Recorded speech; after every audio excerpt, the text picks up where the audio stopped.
하루에 단 3줄만 일기를 써도 몸 건강은 물론 마음 건강까지 좋아질 수 있다? 정말 사실일까요? 저도 처음에 이 이야기를 듣고 무척 궁금했습니다. 무엇보다 실제로 효과가 있는지, 그리고 그게 왜 가능한지 알고 싶었어요. 그래서 자세히 알아봤고, 반신반의하면서도 꾸준히 실천해봤습니다. 지금은 제 삶에서 절대 빼놓을 수 없는 소중한 습관이 되었어요.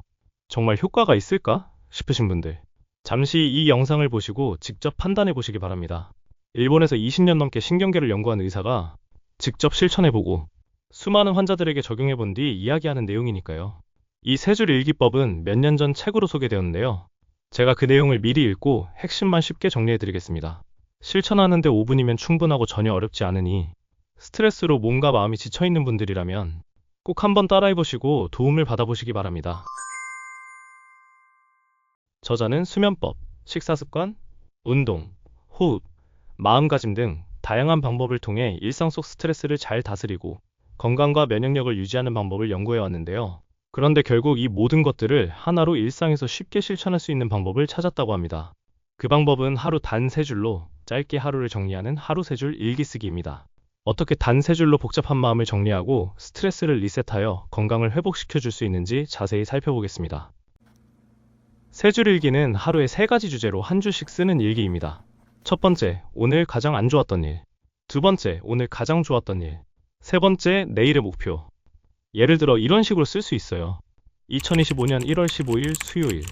몸이 무기력하고 하루 종일 기운이 없었다. 그래도 햇살은 따뜻했고 커피가 맛있었다. 내일은 꼭 산책을 10분이라도 해보자. 보시는 것처럼 정말 간단하죠? 복잡하게 쓸 필요 없이 솔직한 감정을 한 줄씩만 적으면 됩니다. 여기서 중요한 주의사항들이 있어요. 잠자기 전 혼자서 쓰시고 날짜와 요일은 반드시 기록하세요.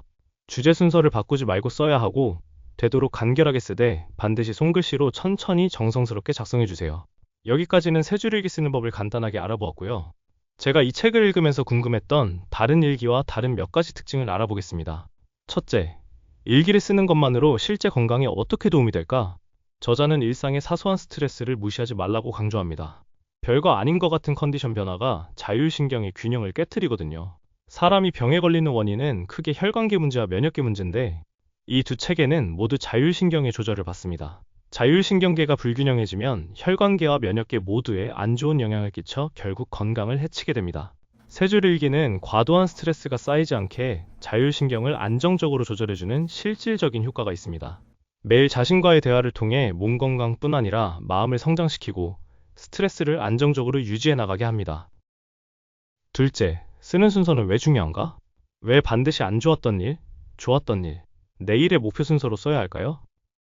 처음에 안 좋았던 일을 꺼내놓는 건 쉽지 않습니다. 하지만 이는 자신의 어두운 면을 솔직히 바라보는 중요한 훈련이에요. 사실 부정적인 감정들은 그냥 묻어두면 해결되지 않아요. 오히려 마음속에서 계속 곪아가며 우리를 괴롭히죠. 하지만 이런 불쾌한 감정을 글로 적나라하게 표현하고 나면 그것을 객관적으로 바라볼 수 있게 됩니다.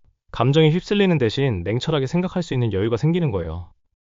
부정적인 감정이 어느 정도 정리된 상태에서 좋았던 일을 쓰게 되면 훨씬 더 자연스럽게 좋은 감정으로 이어갈 수 있어요. 이미 마음이 정리되어 있으니까 긍정적인 요소들을 더 선명하게 느끼고 감사할 수 있게 되는 거죠. 마지막으로 내일의 목표를 쓰면 자연스럽게 삶에 대한 긍정적인 의욕이 생깁니다. 오늘의 어려움은 정리했고 좋은 것들을 확인했으니 이제 더 나은 내일을 그려볼 수 있는 마음의 준비가 된 거예요. 매일 이런 패턴으로 반복하다 보면 나쁜 감정을 억누르거나 방치하지 않고 건강하게 정리하는 습관이 생깁니다. 동시에 하루를 긍정적으로 마무리하며 희망적인 내일을 준비하는 마음가짐도 자연스럽게 몸에 배게 되는 거죠. 마지막으로 제가 실제로 3줄 일기를 써본 후 느낀 3가지 장점을 말씀드릴게요. 첫째, 짧아서 좋습니다. 5분에서 길어도 10분 이내로 쓸 수 있어서 부담 없이 지속할 수 있어요. 둘째, 주제가 정해져 있어서 뭘 쓸지 고민할 필요가 없습니다. 구체적인 질문이 있으니 훨씬 쓰기 쉽습니다. 셋째, 하루의 마음이 잘 정리되는 느낌입니다. 짧은 시간에 하루의 감정을 깔끔하게 정리해주고 오버싱킹도 방지해주는 것 같아요.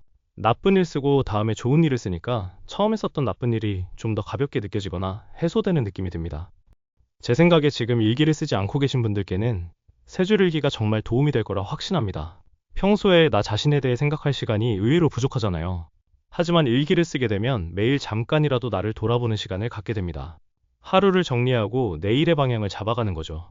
아무 생각 없이 바쁘게만 사는 것보다 훨씬 의미 있는 삶을 살 수 있다고 생각해요. 또한 세 줄 일기는 부담스럽지 않아서 꾸준히 이어갈 가능성이 높습니다. 그렇게 하다 보면 삶에 꼭 필요한 좋은 습관으로 자리 잡을 거예요. 여러분도 꼭 한번 시도해보세요. 분명 좋은 변화를 경험하실 겁니다. 세 줄 일기에 대해 더 궁금한 점이 있으시면 댓글로 남겨주세요. 그리고 아래 링크된 책에서 더 자세한 내용과 실제 작성법을 확인해 보실 수 있습니다. 위데이 채널은 행복한 기록 생활을 주제로 콘텐츠를 만들어가고 있어요. 구독해두시면 일기와 기록에 대한 유용한 정보를 지속적으로 받아보실 수 있습니다. 끝까지 시청해주셔서 감사합니다.